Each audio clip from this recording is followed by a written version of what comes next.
Hi friends, welcome back to my channel. இன்றைக்கி என்ன video அப்படின்னு பார்த்தீங்கன்னா, நான் ஆல்ரெடி சொல்லியிருந்தேன் பழனிக்கு போகும்போது நான் கண்டிப்பாக vlog எடுத்து போடுறேன் அப்படின்னு சொல்லிட்டு.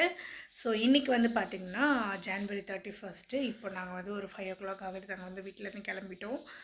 ஸோ சமைச்சு எல்லாமே முடிச்சுட்டு 5 o'clock இல்லை 6 o'clock ஆகிடுச்சு. ஸோ இப்போ வந்து நாங்கள் போகிறோம். ஸோ இதோட வீடியோ ஃபுல்லாக பாருங்கள். என்னோடய சேனலை புதுசாக பார்க்குறவங்க சப்ஸ்கிரைப் பண்ணிட்டு பாருங்கள், பெல் ஐக்கனை கிளிக் பண்ணிக்கோங்க. அப்போ தான் வீடியோ போட்ட நோட்டிஃபிகேஷன் வரும். வீடியோ மிஸ் பண்ண பார்ப்பீங்க.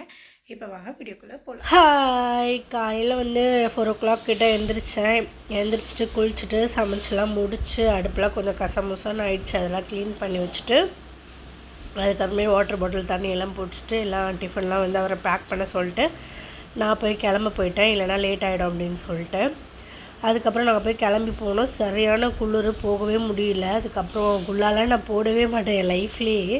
ஸோ குல்லாலாம் போட்டுட்டு போனோம்.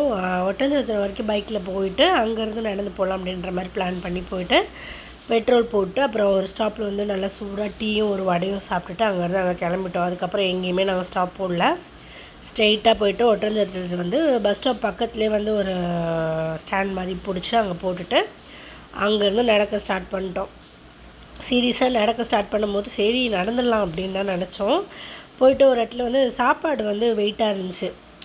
எங்களுக்கு வந்து அன்னதானம் கொடுப்பாங்க அப்படின்றது எனக்கு தெரியாது. ஏன்னா அவர் வந்து சின்ன வயசில் போயிருந்திருக்காரு, அவருக்கும் தெரியல. நான் இது வரைக்கும் என் லைஃப்பில் வந்து பாத யாத்திரையாக போனதில்லை. இந்த மாதிரி சாப்பாடெல்லாம் தருவாங்கன்னு தெரியாமல் அதை வேறு தேவையில்லாமல் கேரி பண்ணிட்டு போனோம். ஸோ வெயிட்டாக இருக்குது, அதை சாப்பிட்றலாம் அப்படின்னு சொல்லிட்டு கொஞ்சம் தூரத்துலேயே உட்காந்து நாங்கள் வந்து அதை சாப்பிட்டுட்டோம். சாப்பிட்டு முடிச்சுட்டு கொஞ்சம் தூரம் தள்ளி போகும்போது ஒரு இடத்துல அன்னதானம் போட்டிருந்தாங்க. இவர் நம்ம இப்போ தானே சாப்பிட்டோம் வேணான்னு, இல்லை இது பரவாயில்ல நான் வாங்குறேன் அப்படின்னு போய் வாங்கினார். இல்லைன்னா நான் கொஞ்சம் நடந்து போயிருந்தோன்னா அந்த ஒரு ஆக்சிடெண்ட் ஆச்சு. அந்த ஆக்சிடெண்ட்டில் வந்து நாங்கள் அங்கே வந்து அடிபட்டிருப்போம். என்னமோ கடவுள் அருள் இருக்குது அப்படின்னு சொல்கிறோம்ல, அந்த மாதிரி தான் எங்களுக்கு அன்றைக்கி தெரிஞ்சிச்சு. அந்த அன்னதானம் மட்டும் வாங்கி இப்படி ஓரமாக நாங்கள் உட்காந்துருக்கோம். சந்திச்சிருக்க வேண்டியது வந்து வர்ற வழியில் சரியான ஒரு ஆக்சிடெண்ட்டு. கொஞ்ச நேரத்தில் படபடன்னு ஆயிடுச்சு. என்ன பண்ணுறது, சும்மா வண்டியில் வந்தவங்களுக்கும் ஒன்றும் ஆகலை, பைக்கில் போனவங்களுக்கும் ஒன்றும் ஆகலை. சும்மா ஓரத்தில் உட்காந்து சாப்பிட்டுட்டு இருந்தவங்களுக்கு சரியான அடிபட்டுருச்சு. கார் வந்து அவங்க மேலேயே மோதிருச்சு. ரொம்ப மனசு கஷ்டமாக இருக்குது.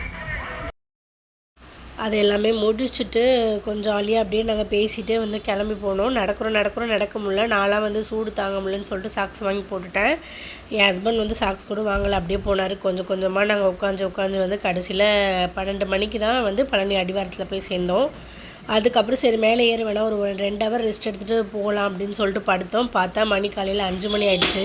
அதோட பாத்ரூமில் போய்ட்டு க்யூவில் நின்று கிளம்பி நாங்கள் போய்ட்டு சாமியை வந்து கிட்டத்தட்ட ஒரு 12 மணி நேரம் நின்று 10:30 மணிக்கு தான் சாமியை பார்த்துட்டு நல்லபடியாக தரிசிச்சுட்டு கீழே இறங்கணும். வந்து 2-3 கிளிப்பிங்ஸ் எடுத்துகிட்டு பழனி அடிவாரத்துலேயே தூங்கிட்டு காலையில் எழுந்திரிச்சு பிரசாதம் எல்லாம் வாங்கிட்டு செம்பு முருகன் கோயிலுக்கு போய்ட்டு அப்படியே நாங்கள் வீட்டுக்கு வந்துட்டோம். அன்றைக்கிட்டே எனக்கு அப்படி தான் போச்சு. உங்களுக்கு எப்படி போச்சு அப்படின்றத என்னோட வந்து கமெண்ட் செக்ஷனில் வந்து ஷேர் பண்ணிக்கோங்க. இதே மாதிரி உங்களோட வீடியோவில் சந்திக்கிறேன். Until then by from Pavithra.